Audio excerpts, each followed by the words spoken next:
Okay, ladies and gents, welcome to the second part of video tutorials for rivers and coast section of your OCRB GCSE Geography Key Themes exam.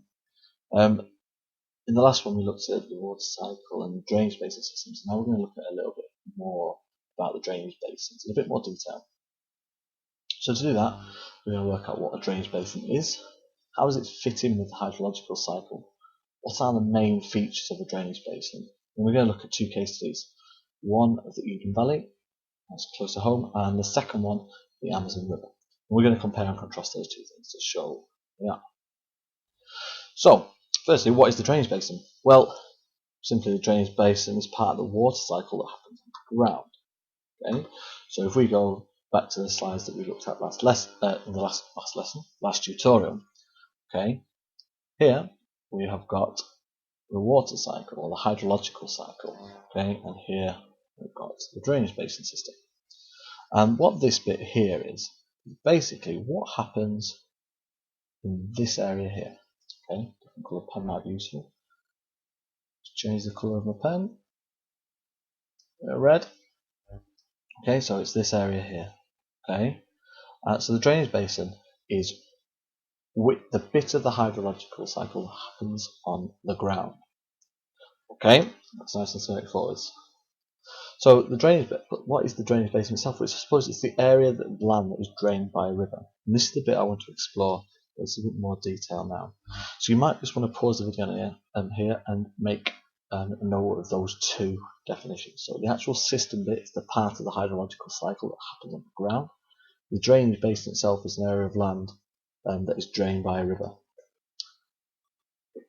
Okay, so here we've got an outline, if you like, of a river basin.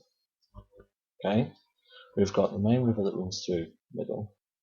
We've got hilly ground on the outside. We've tried to make it look a bit like a valley. And what I want to do is I want to label two different bits on. Okay, let's do that. I want to add a second one on the other side to make a point. Right, we're just going to focus to start with on this one. Okay, so we're going to call this Drainage Basin 1. Oh.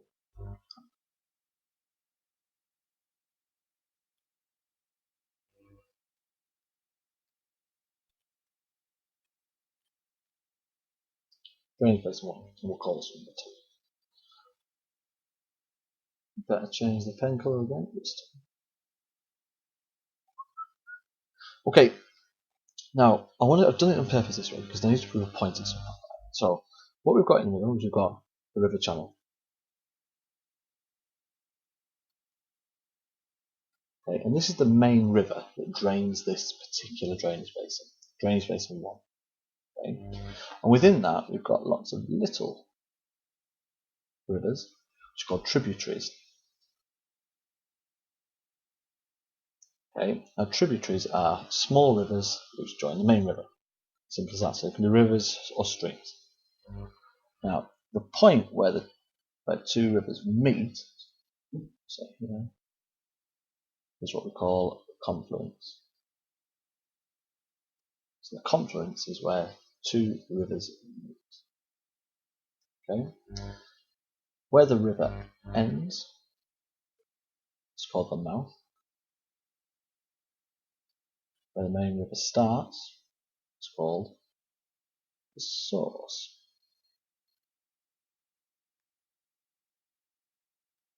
Okay. Now, this is the reason why I've put two side by side. Okay, because there is an imaginary line, which separates drainage basins. Okay, that's indicated by that red line there. Okay. I just clear these annotations for a second. Be a bit more obvious. Now, say for example, got a cloud and it rains.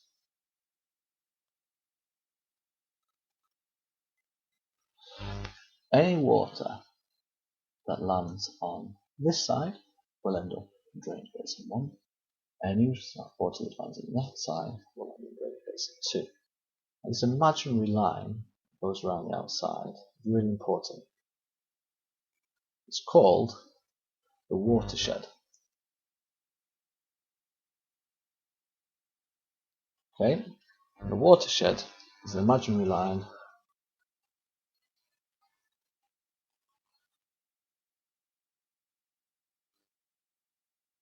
that separates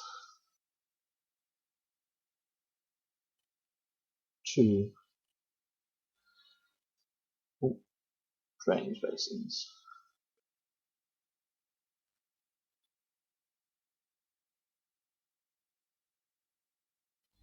Okay, so the watershed is the imaginary line that separates two drainage basins.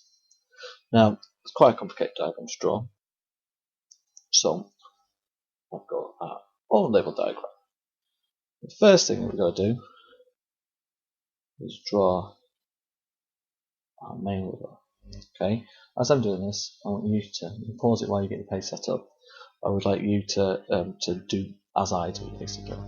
Put a title of diagram of a drainage base at the top of your page. Okay, so here we've got our main river. And coming off it, we have our tributaries.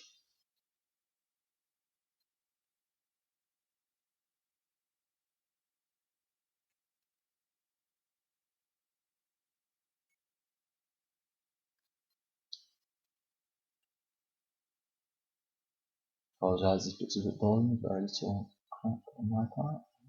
Concentrating on that.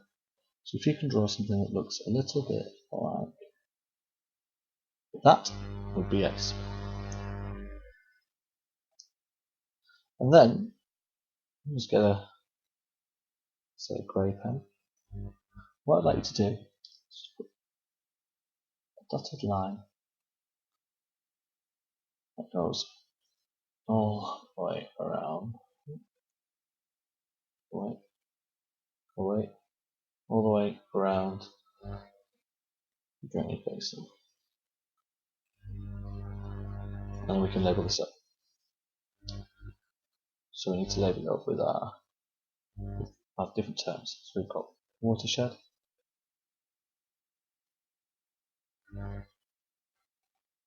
we've got river channel, suppose we've got drainage basin,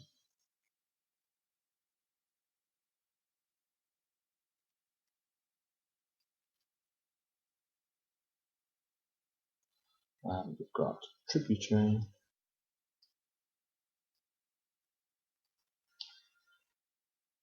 and we've also got confluence. Okay, so write those 5 terms down.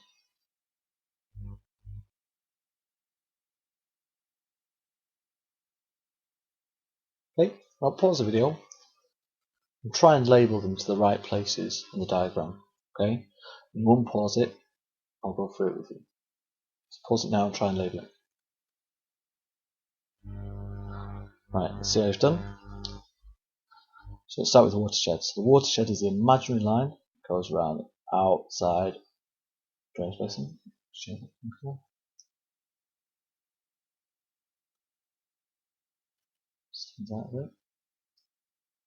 Okay, so it's the imaginary line around the drainage basin.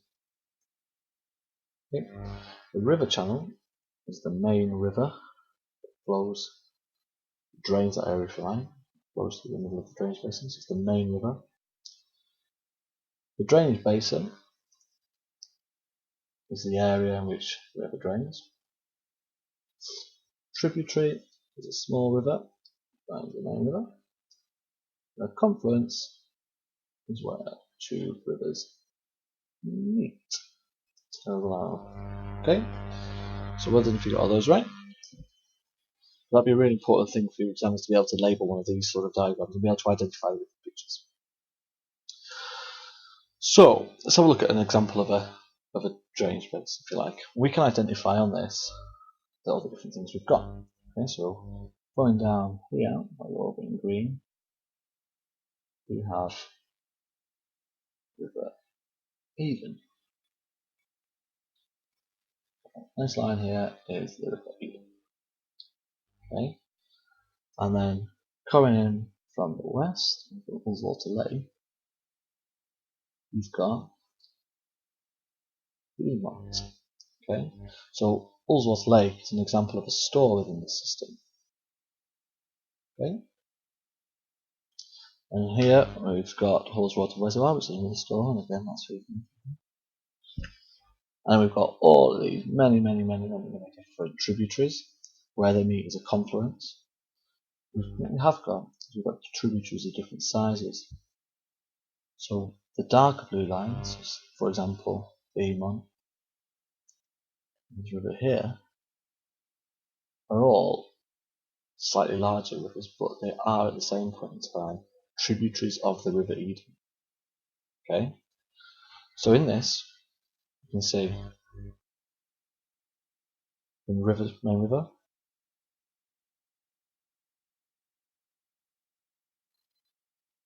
we can see tributaries. We can see where rivers meet, so we can see confluences. We can see stores within that drainage basin in terms of Ullswater or Ullswater. Okay, and we can also see the watershed. What do you think the watershed is? What do you think it is? If you think it's the purple line, well done. So the purple line marks the outside of that, the River Eden drainage basin, so the watershed of the River Eden drainage basin. Now, what we can now do, if I just put a pointer back on, if we click on this, we've got a little interactive map to show us about the River Eden.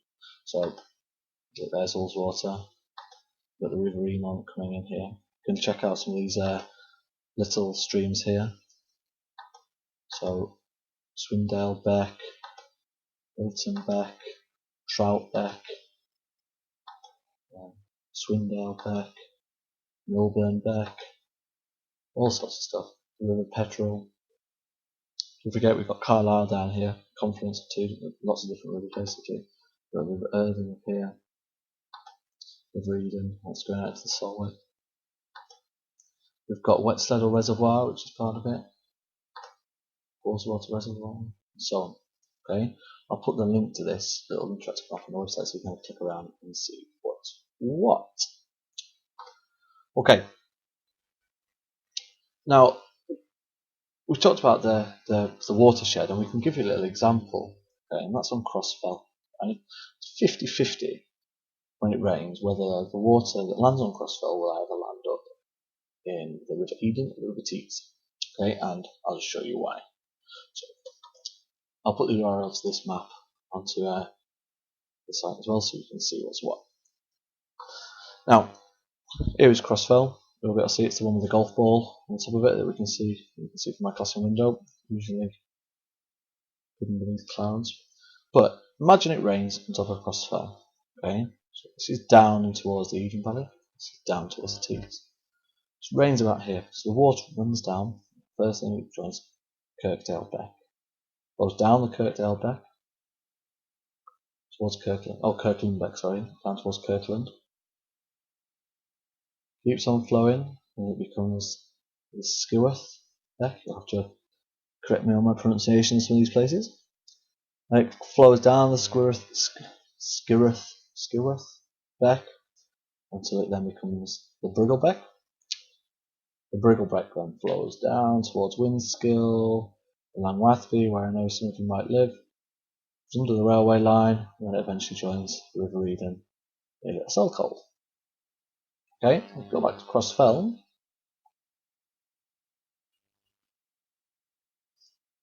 If it rains on this side of Crossfell, this subject of Crossfell, the water flows down.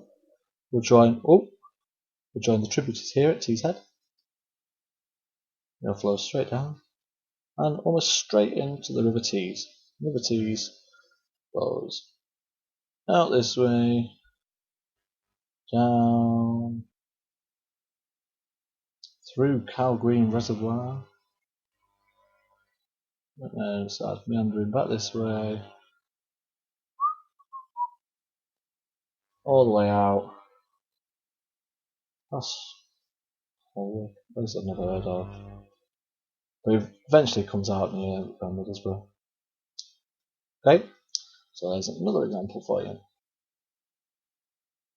Just go back to the PowerPoint. So if we think about the key features, like it's quite a small sort of drainage basin. It's quite local in its scale. So we want to think about it compared to a much bigger one. And for that, we're going to look at the Amazon. And the Amazon River is not the longest river in the world, but in terms of how much water it moves, it is the most powerful river, the biggest river in the world. It has the highest discharge.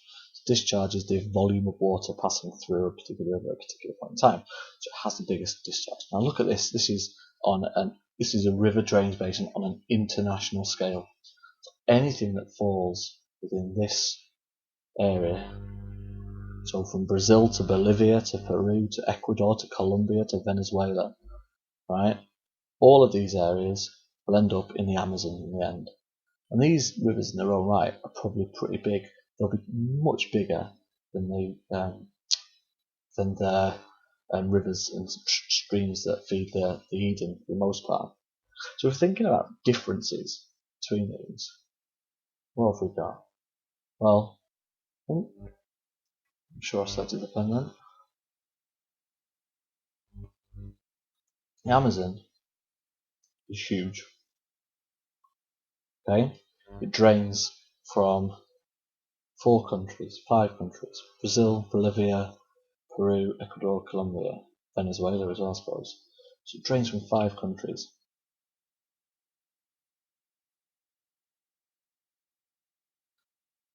Okay. It's also itself the main river is massive.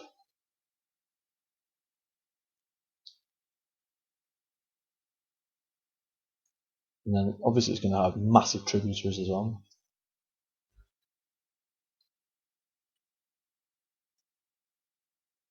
Okay. So if you go around the outside, you can see the watershed for the Amazon. So the outside of the beigey sort of area. It's the Andes in Peru, Bolivia.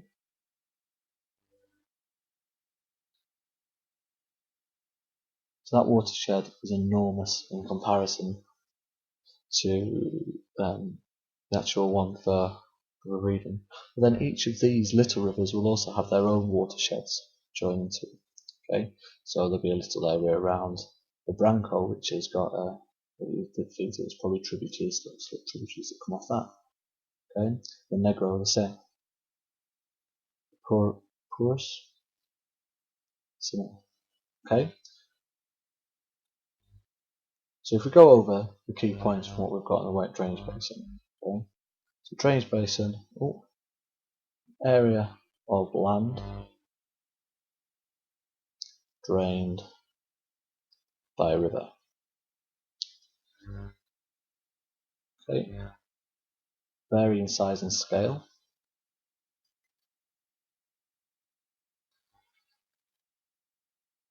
We've got watershed, tributaries, confluences, main rivers,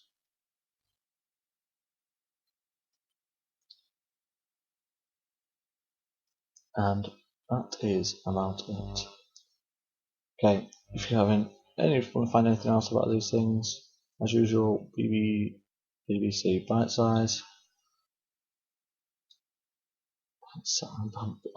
Issues here. BBC Bite Size is a good place to look, and it's also worth YouTubing with the videos on drainage basins. We've also got your revision guides and me if you want to find anything else out. Okay, thank you very much. Over and out.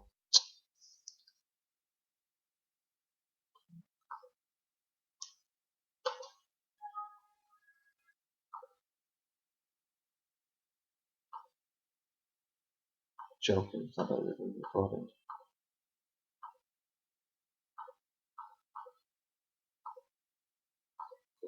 that not recorded?